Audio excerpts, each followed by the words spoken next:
não tínhamos projeto, e eu me equivoquei. Justamente tinha esse projeto, que eu acho que é o projeto 17, que entrou no finalzinho do último semestre, antes do recesso. E como ele se tratava de algo bem complexo, né, algo importante, a gente utilizou do recesso para fazer os estudos, conversar também com o departamento, né, de execução fiscal, junto do Paulo Henning ali, todo o departamento dele, para entender, né, o projeto, questionar o que tinha que questionar e elaborar o parecer. E aí, na semana passada, o parecer, inclusive, já estava pronto. É que realmente eu acabei me equivocando e não encaminhando o parecer. Eu até peço desculpa ao próprio Paulo, mesmo, que a gente tinha conversado que isso ia entrar semana passada, e eu me equivoquei tanto que no dia seguinte eu já encaminhei para os colegas, tudo, a gente elaborou e entrou no consenso sobre ele. E ele é importante, só para até adiantar, né, no começo, acho que da primeira sessão desse ano, eu abri ela falando sobre o problema que a gente tem sobre a execução fiscal no município e sobre o risco que isso acarreta para as pessoas, né, que existe uma massa, inúmeras pessoas que realmente têm um passivo, né, uma dívida alta com a prefeitura, e isso gera uma insegurança que acarreta a questão de bloqueios, até eventual penhora do próprio bem. E isso é um problema do município mesmo, e precisa ser resolvido. E tem alguns outros problemas dentro dessa questão da dívida ativa, da execução. No município se usa muito a questão do refis, né, da anistia, e esse ano não teve, por conta da eleição e tal. Ela é um dos remédios para resolver esse problema, não é só o principal ponto. Ela tem uma série de consequências que as próprias pessoas que fazem a refinanciamento da dívida não conseguem pagar a dívida, enfim. Chegou numa situação que vai precisar de uma intervenção melhor, bem mais focalizada do que fazer.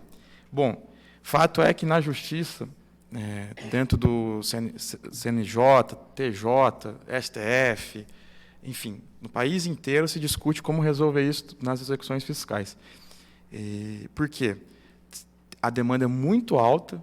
Dentro do judiciário, isso também gera um problema danado, que é uma das, acho que, se não me engano, 50%, 40% das ações dentro do judiciário do país inteiro, ela é de execução fiscal, ou seja, dívida de pagamento de IPTU água.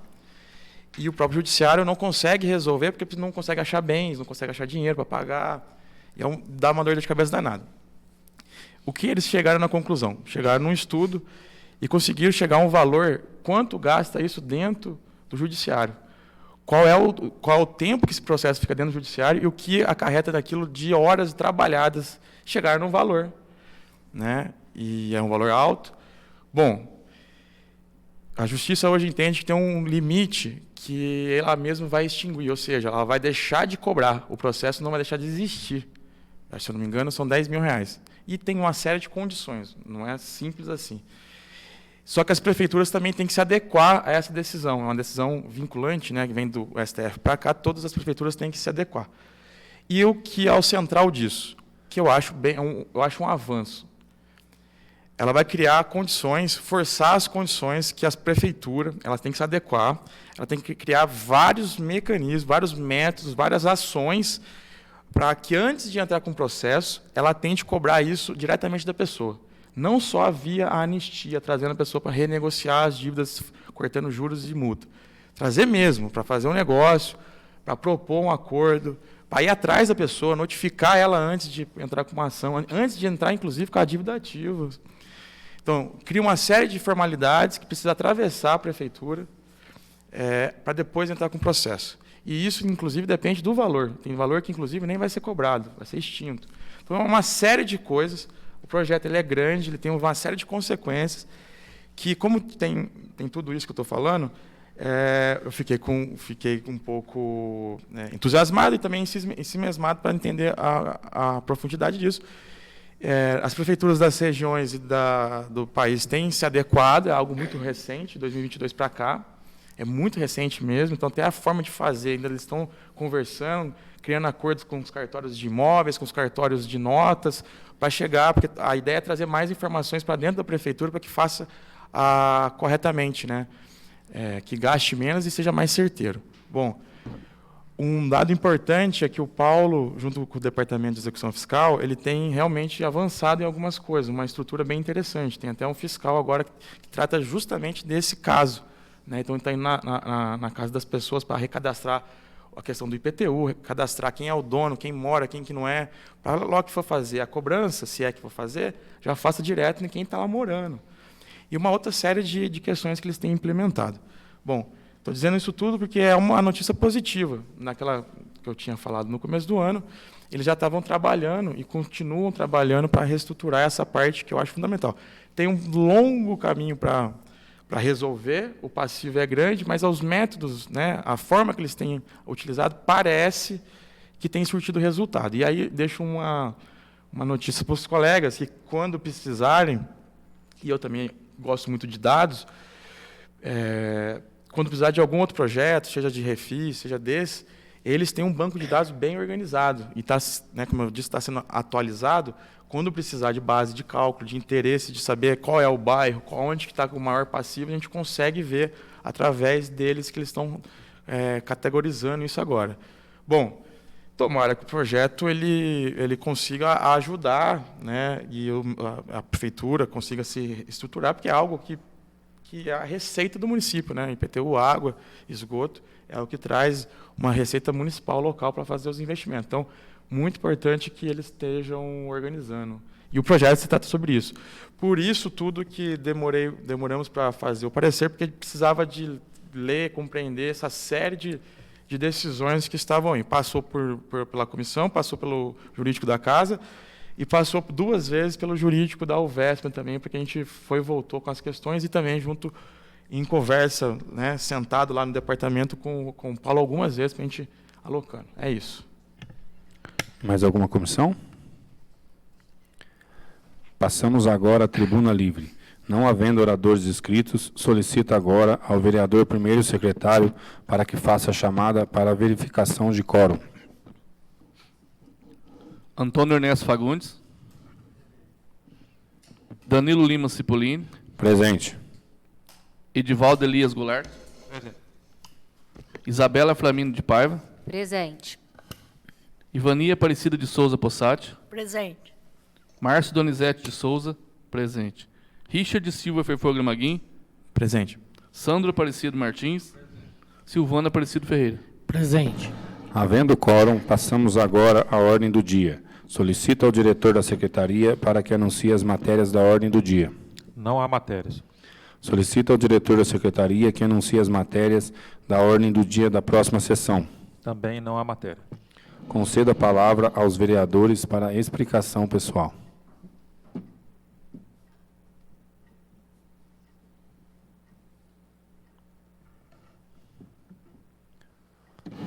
Senhor presidente, eu peço a palavra. Palavra concedida. Boa noite a todos, senhores vereadores, público de casa. Sábado me procurou um morador ali aqui do bairro, aqui do Mocoquinha, dos estados ali. Não sei se já procurou algum dos outros vereadores. Diz ele que ele recebeu uma carta dizendo que a casa dele vai para leilão ali na Mocoquinha. A questão é o seguinte: a casa dele era uma casa que caiu um murinho de arrimo, e faz tempo, desde a gestão passada, eu como vereador já tinha pedido isso, para fazer um muro de arrimo lá, dá uns 5 metros de comprimento, por uns 2,5, 3 de altura. E a prefeitura foi lá, tirou eles de lá, e foi para o aluguel social. Porém, eles nem queriam ir para esse aluguel social, porque lá ficava barato para fazer. Então, foram lá, disseram que ia fazer o muro de arrimo, não foi. E essa gestão foi a mesma coisa. A gente foi lá, eu tive acompanhando lá, o engenheiro, o pessoal lá, mediu, disseram que ia fazer esse muro de arrimo para eles lá, para eles voltar para a casa deles. E até hoje nada, não foi feito. E agora ele está desesperado, porque diz ele que ele recebeu uma carta dizendo que a casa dele vai para leilão. Não só dele, como mais algumas casas na cidade. Então ele falou, mas como que vai para leilão, sendo que a casa está interditada? A casa nossa está interditada, a gente não pode voltar para casa. Então ele pediu ajuda, sabe? Disse que ele vai vir aqui na Câmara semana que vem para tentar falar com a gente, ver se nós conseguimos ajudar ele, para que isso não aconteça, entendeu? Que é a casa da mãe dele. E foi, Márcio, por causa de 5 metros só do murinho, que caiu lá no murinho de arrimo, eles tiraram nós de lá, interditou a casa e agora mandou cobrança para eles que a casa vai para leilão. Como assim? Eu não soube explicar direito. Eu vou tentar procurar mais informação para tentar passar isso para ele. Então, se algum vereador estiver por dentro disso, pudesse me ajudar também. É por hoje é só, gente. Presidente, eu peço a palavra. Palavra concedida. Bom, esse caso, eu estava por dentro porque eu estava mexendo com ele né, antes do recesso. O que acontece? Acabei de dizer que o projeto é sobre isso também. Volto a dizer, hoje a Justiça autoriza, e isso é um problema grave, a penhora e o leilão de casa, ainda que a pessoa mora na única casa. Isso é muito grave. Então, deixou de pagar, a prefeitura, se ela tocar o processo para frente, como toca, por obrigação até, vai para leilão e perde a casa. Isso é um problema. Por isso que eu disse, no começo do ano, que esse problema precisa ser resolvido antes dessa casa ir para leilão. Então, tem jeito e tem formas de você tanto anistiar, tanto fazer políticas mesmo voltadas para esse público, para saber por que elas estão endividando. É um movimento de deixar de pagar por conta de coisas, porque não tem dinheiro, ou é porque está reincidente na questão de não pagamento, porque nunca vai pagar, mesmo a prefeitura não cobra. Então, isso é um ponto. No caso específico, e é gravíssimo, esse é realmente grave, que eu disse aqui, sei lá, em algum momento, acho que usando aqui a tribuna. Por que esse é grave? Esse aconteceu na Rua Pernambuco. É uma família muito, muito simples e muito querida e trabalhadora. Ela foi realmente movida da casa. E isso já faz mais de 10 anos, se eu não me engano. Acho que 2015 para cá, 2016, algo por aí. E desde então, pelo que a gente conseguiu de levantar os documentos, né, tive em mãos os documentos, vivia de aluguel social. Parece que todo mundo estava achando que foi interditado o imóvel e estava tranquilo com relação ao aluguel social. Embora o imóvel estava lá e não teve nada de resposta com relação a isso. O Poder Público passou, no caso, 2 prefeitos e não foi resolvida essa questão. A casa abandonada deteriorou, né? Já não tem valor de uso porque ela está lá numa área de risco e não foi resolvido o problema dela. Não foi desapropriada, então ainda é da pessoa. O problema é que a prefeitura, desde então, continuou cobrando o IPTU dessa casa, sem essa casa ter condições de moradia para a pessoa, porque foi a própria prefeitura que arrancou essa pessoa de lá. E aí a casa foi tramitando e parece que vai para leilão agora, né? Até orientei como é que tinha que fazer, procurar o setor de tributos, né, para fazer a negociação e tal, para interromper essa questão. O problema é que, recentemente, a prefeitura dessa gestão cortou o aluguel social dessa família. Entendeu? E a pessoa realmente não tem condição, porque ela está fora da casa, que ela não pode morar. A própria prefeitura não deixa ela ficar na casa, porque a casa tem risco de alagamento e tudo. Só que a própria prefeitura foi e tirou ela do aluguel social, falou, não vou te pagar. E aí criou algumas questões ali. Só que as questões dadas, as justificativas, aparentemente serve para a prefeitura, só que para a pessoa não serve. E aí a prefeitura deixou ela desamparada e não resolveu o problema. O que acontece? A pessoa teve que procurar um jeito de morar, enfim, não conseguiu, gerou uma bola de neve. E nessa bola de neve gerou, me procuraram. O que eu fiz? O que eles sempre pedem para fazer. Vá aos departamentos. E eu fiz. Fui em cada um no mesmo dia, um em sequência do outro, porque eram vários problemas. Assistência social, habitação e planejamento. Fui nos 3 no mesmo dia. A assistência social conversei com a diretora. Ficou assustada, falou, olha, não sei o que fazer porque esse caso não me pertence no sentido de que não pode porque tem um CNPJ não sei o quê, criou umas condições. Eu virei e falei, gente, vocês vão parar e não vão resolver um problema e você sabia que essa casa está interditada e essa casa vai para leilão, isso. Não, eu não sabia. Eu falei, então você não foi a fundo no caso. Está aqui os documentos. Essa pessoa não tem condições e ela se encaixa no perfil para o aluguel social. Eu vou conversar com a família, vou conversar com a família. Enfim, deu uma semana. No mesmo dia eu corri, saí da assistência e fui para a habitação. O diretor de habitação, e aí eu vou externar o que foi falado. Eu cheguei, contei de novo a história. Eu falei, vim lá da assistência, estou aqui na habitação. O problema também é habitacional. Ele falou, não tem nenhum documento comigo. Eu falei, não tem mesmo. Vocês deixaram isso aqui sem documento. Eu estou contando uma história. Precisa ser resolvido. Não, mas não é da minha pasta. Eu falei, como que não é da tua pasta? Se a pessoa está sem a casa, é uma questão de habitação, pô.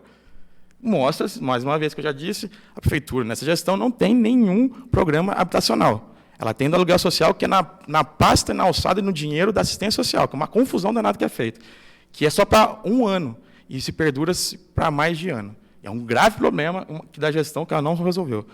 E ponto, saí de lá e fui para o planejamento e contei a história.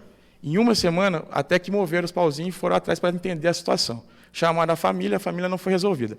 Aí, eu achei que já tinha resolvido, porque o cara me ligou e falou, olha, parece que vai ser resolvida a coisa. Obrigado, tal. Conseguiram lá resolver o problema do aluguel.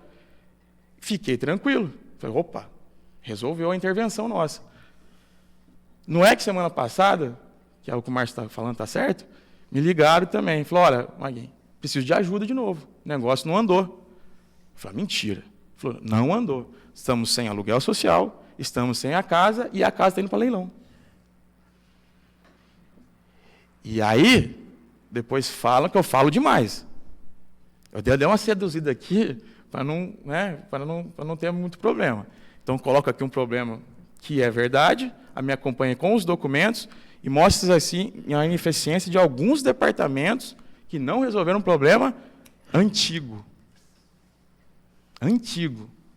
Porque eu sei que quando querem desapropriar as coisas, eles fazem rapidinho.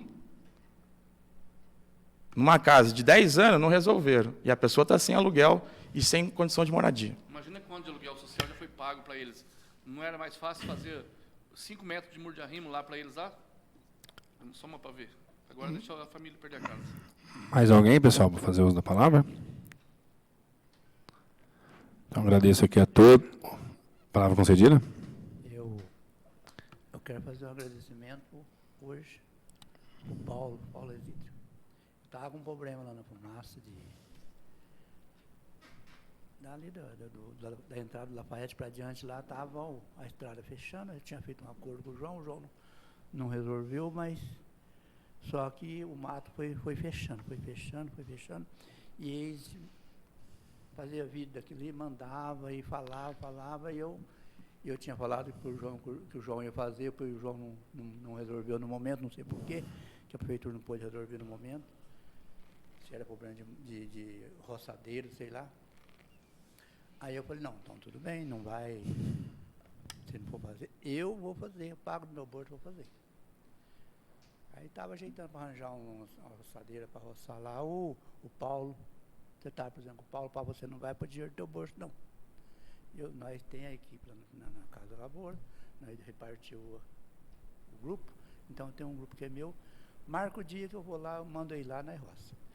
Mas foi só marcar no dia que marcou e for lá, eu fui também, levei minha foice também, ajudei, peguei, mas limpou, ficou bom o caminho, graças a Deus, a turma ficou alegre. Mas aí agora, esses dias, o trator teve para lá. Eu nem fui lá ver o que ele fez lá, mas nós já tinha roçado de foice, mas eu nem fui lá ver ainda, porque eu estou correndo atrás do problema de saúde da tia, né, então não tem nem tempo de estar correndo atrás dessas coisas. E aí, eu queria agradecer também aquele caminho meu lá, que fazia tempo que eu estava clamando, fundi o kart da caminhonete 2 vezes, uma vez deu conselho, outra vez eu tinha que trocar, gastei uma grana, agora graças a Deus eles foram lá arrumar para mim. A cachoeira lá era um ponto turístico, a turma estava me xingando pra caramba também, falei para ele, ó, dá uma olhada na outra cachoeira também, é um trecho pequeno, mas não passa, é pedra, fui lá arrumar também, ficou bom, então acertando pro lado de lá, graças a Deus está indo. Então, eu queria agradecer muito, e os caras que foi lá roçar, 2 de maquininha, vou falar, 2 de maquininha, acho que fez para uns 10, eu nunca vi os caras bons de serviço desse jeito, graças a Deus. Então, valeu a pena, então eu queria agradecer muito, o Lemão teve lá em casa, atrás de descobrir onde que tinha serviço para fazer, eu fui pontando, e eles estão para lá, com o trator perdigulhando o caminhão, estão para lá, graças a Deus. Então, eu queria agradecer essa oportunidade que a ideia é de arrumar para a turma. Né? É só. Senhor presidente, eu peço a palavra. Palavra concedida. Hoje eu mandei um ofício para a prefeitura para que ela, de alguma forma, notifique as empresas que prestam serviço de telefonia na cidade. Já faz algum tempo que a gente está tendo problema com sinal, e isso atrapalha não só as pessoas, no sentido, às vezes, de saúde, de ligar para uma farmácia, para quem trabalha com comércio, às vezes, de fazer uma venda. Então, que ela notifique essas empresas. Não sei se o problema está sendo que está sendo vendido mais números do que a cidade comporta, então precisaria de melhorar o sinal, colocar mais antena, enfim, eu não sei o que deve ser feito, mas o problema tem que ser solucionado. A gente está tendo isso já faz bastante tempo. Antes a gente falava que era por conta da chuva, mas a gente está num período de seca, e de 15 em 15 dias, normalmente, está acontecendo da gente ficar sem sinal. Então, eu solicito a máxima urgência da prefeitura em notificar essas empresas para que solucione o problema. Agradeço e desejo uma excelente semana. Mais alguém? Muito obrigado a todos os nobres colegas, ao público aqui presente, a todos que nos acompanharam de casa. Nada mais havendo a tratar, agradeço a presença de todos e até a próxima sessão, se Deus assim nos permitir. Muito obrigado.